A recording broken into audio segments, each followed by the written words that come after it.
మిత్రులారా నమస్కారం. నేను మీ డాక్టర్ చిరుమామిళ్ళ మురళీ మనోహర్. ఇంటి వైద్యం అనే ఈ చక్కని కార్యక్రమాల పరంపరలో మన ఇంటిల్లపాదికి అవసరమైన ఎన్నో వైద్య సంబంధమైన విషయాలు తెలుసుకుంటున్నాం. ఈరోజు ముఖ్యంగా మనం ఎంతో ఆసక్తికరమైన విషయాలు తెలుసుకోబోతున్నాం. ఇదే వ్యర్థ పదార్థాలతో ఆరోగ్యాన్ని ఎలా సాధించుకోవాలి.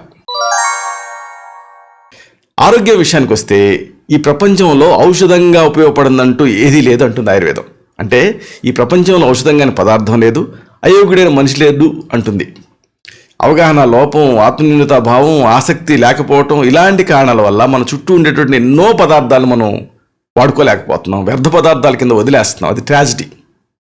ఈ నేపథ్యంలో ఇలాంటి వ్యర్థాలుగా అనుకునేటువంటి కొన్ని పదార్థాలను ఔషధంగా ఎలా వాడుకోవాలి, ఇది మనం ఈ కార్యక్రమంలో తెలుసుకుందాం. ఇలాంటి వాటిలో ముఖ్యంగా మనం చెప్పుకోవాల్సింది చింతగింజలు. చింతగింజలు పారేస్తుంటారు చాలామంది, కానీ అద్భుతమైన ఔషధ విలువలు ఉన్నాయి. వరుసగా చింతగింజలతో ఏ సమస్యలు తగ్గించుకోవచ్చో తెలుసుకుందాం. ఒకటి, మహిళలను ఇబ్బంది పెట్టే తెల్లబట్ట వ్యాధి. దీంట్లో చింతగింజలు చాలా బాగా పనిచేస్తాయి. ఎలా వాడుకోవాలి? చింతగింజల పొడిని ఒక స్పూన్ చొప్పున ఉదయం సాయంత్రం బియ్యం కడుగు నీళ్లతోటి తీసుకోవాలి. చింతగింజలు మెత్తగా పొడి చేసి నిల్వ చేసుకొని దాన్ని ఒక స్పూన్ తీసుకొని ఒక గ్లాసు బియ్యం కడుగుతామే నీళ్లు, ఆ నీళ్ళ కలిపి తీసుకోవాలి. దీంతో మహిళల్లో తెల్లబట్ట సమస్య తగ్గుతుంది. అలాగే బైస్ట్ సమయానికి వారం 10 రోజుల ముందు నుంచి దీన్ని తీసుకుంటూ ఉంటే బైస్ట్ టైంలో కలిగేటువంటి అధిక రక్తస్రావం కూడా కంట్రోల్ అవుతుంది. చూసారా ఎంత చక్కటి చికిత్స. ఇక తర్వాత చింతగింజలు ఉపయోగపడేటువంటి మరొక సమస్య తేలికాటు. తేలికాటికి గురవుతూ ఉంటారు చాలామంది. డాక్టర్లు అందుబాటులో ఉండరు, అలాగే మెడికల్ షాపులు అందుబాటులో ఉండవు, కానీ చింతగింజలు అందుబాటులో ఉంటాయి. తేలికాటికి గురైనప్పుడు ఏం చేయాలి? తేలికుట్టినప్పుడు చింతగింజల్ని బాగా అరగదీసి ఒక రాయి మీద నీళ్లు చిలకరిస్తూ ఆ పేస్ట్ వస్తుంది కదా, దాన్ని రాయాలి, తేలికాటు మీద పుయ్యాలి. దీంతో మంట, నొప్పి, బాధ వెంటనే తగ్గుతాయి. ఇంకొక ఆసక్తికరమైన ఉపయోగం దీనికి ఉంది. కొంతమందికి మల్టిపుల్ డెలివరీస్ తర్వాత స్త్రీ జననేంద్రియ ఖండాలు వదులవుతాయి. అలాంటి సందర్భాల్లో కూడా చింతగింజలు ఉపయోగపడతాయి. చింతగింజల్ని నీటితోటి నూరి పేస్ట్లా చేయాలి. దీన్ని జననేంద్రియ మార్గంలో లేపనం చేస్తూ ఉండాలి. దీంతో స్థానికంగా వెజైనల్ మజిల్స్ స్ట్రెంథన్ అయ్యి దాంపత్య సుఖం కలుగుతుంది. ఇంకొక ప్రాబ్లం, విరేచనాలు, మొలలు.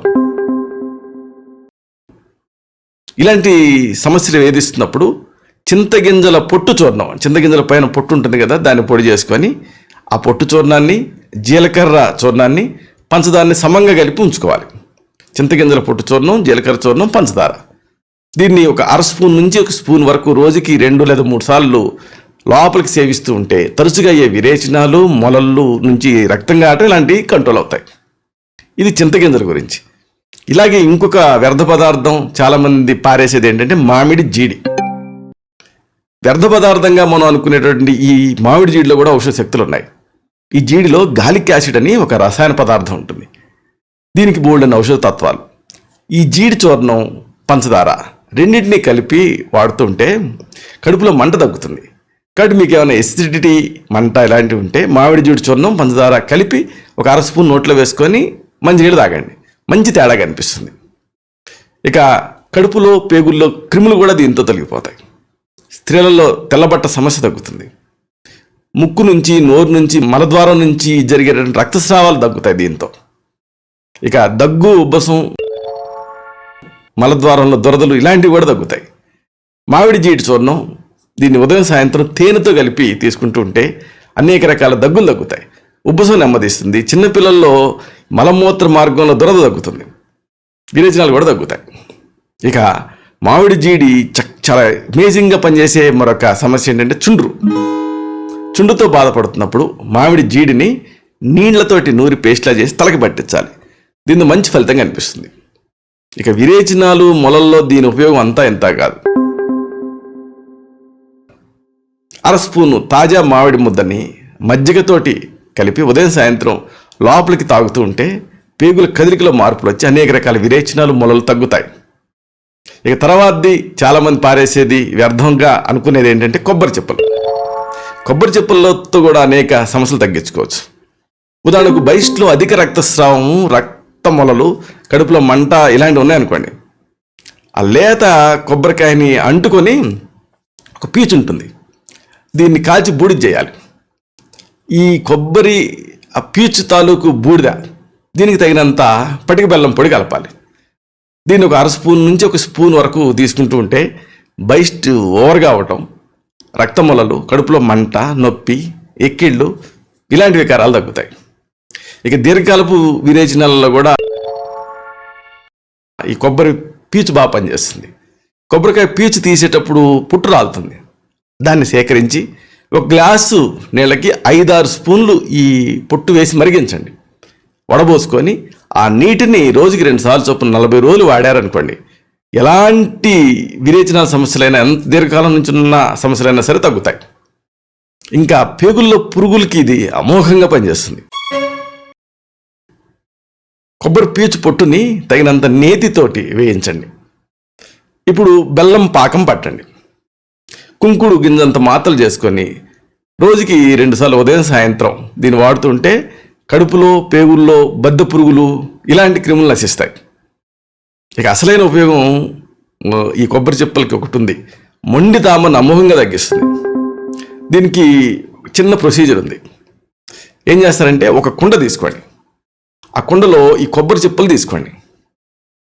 ఇప్పుడు వాటి మధ్యలో ఒక గిన్నెను ఉంచండి. ఇప్పుడు ఈ కుండను తీసుకెళ్ళి పొయ్యి మీద పెట్టి మంట వెలిగించండి.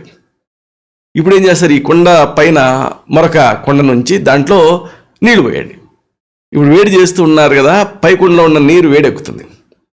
అప్పుడు ఆ నీరు తీసేసి మళ్ళీ నీళ్లు పోయండి. ఇలా చేస్తుంటే ఏం జరుగుతుందంటే కొంతసేపటికి ఆ కొబ్బరి చిప్పల నుంచి తైలం తయారయ్యి ఆ పైన ఉండేటువంటి కుండకి తగిలి కింద పాత్రలోకి దిగుతుంది.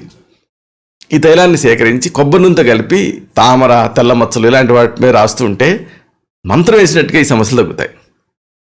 ఇక ఆకలి తగ్గిన సందర్భాల్లో, గ్యాస్ ఉన్న సందర్భాల్లో కూడా ఇది ఉపయోగపడుతుంది.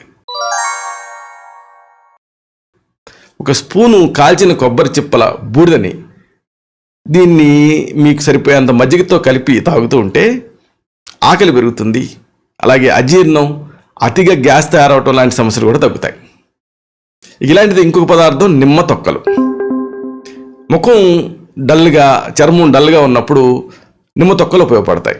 నిమ్మ తొక్కలను మిక్సీలో వేసి మెత్తటి పొడి చేసుకోండి. అవసరమైనప్పుడు ఈ పొడికి తగిన పాలు కలిపి ముఖానికి పట్టించి గంట ఆగి మొహం కడుక్కుంటూ ఉంటే ముఖం చాలా బ్రైట్గా తయారవుతుంది. ఖరీదైన బ్యూటీ క్రీములకు బదులుగా ఈ వైద్యంతో అమేజింగ్ రిజల్ట్స్ వస్తాయి. ఇక దంతాలు పుచ్చిపోయిన సందర్భాల్లో కూడా నిమ్మ తొక్కలు ఉపయోగపడతాయి. కదులుతున్న, పుచ్చిపోయిన ఒక 25 గ్రాముల నిమ్మ తొక్కల పొడి, 100 గ్రాముల వంట సోడా, 100 గ్రాముల ఉప్పు కలిపి నూరి నిల్వ చేసుకోండి. దీన్ని పళ్ళపొడిగా, దంతధావన చూర్ణంగా వాడుతూ ఉంటే పళ్ళ మీద గార తగ్గిపోతుంది, దంతాలు ఆరోగ్యంగా దృఢంగా ఉంటాయి. ఇంకా గజ్జి తామరలో కూడా ఈ నిమ్మ తొక్కలు ఉపయోగపడతాయి. ఎండిన నిమ్మ తొక్కల్ని కాల్చి బూడిచ్చేసి జల్లించుంచుకోండి.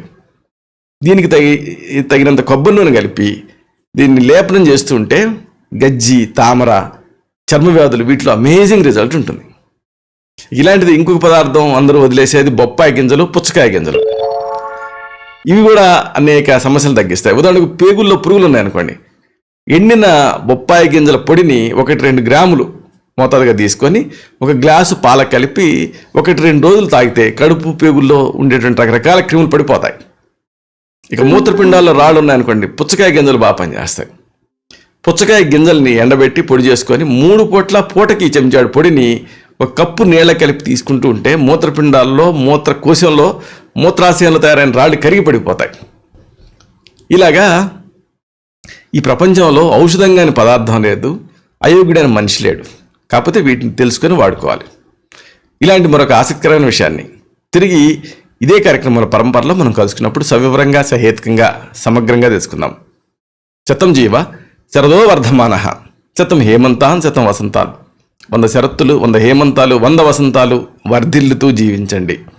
Stay healthy, stay happy, be positive, keep smiling. Love you all. శుభం.